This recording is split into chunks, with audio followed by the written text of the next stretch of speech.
Ootko säkin halunnut tehdä jotain tosi paljon, mutta sä et vaan uskalla aloittaa. Ja sit sä lykkäät sitä aina viikolla eteenpäin ja toisella viikolla eteenpäin. Mulla on ollut tää monta kertaa. Ja hyvä esimerkki tästä on tää mun someen tekeminen.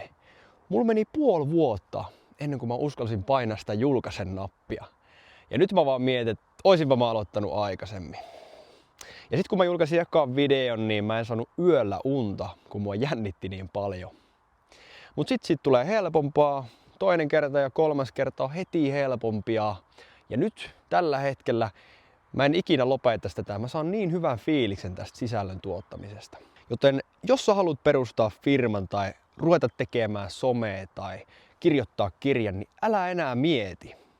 Sillä ei ole mitään väliä, mitä muut aattelee siitä.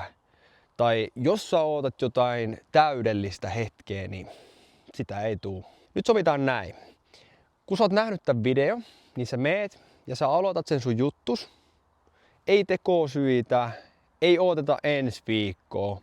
Ja jos sä haluut, niin laita mulle parin viikon päästä viestiä, että kannattiko. Mut aloita tänään.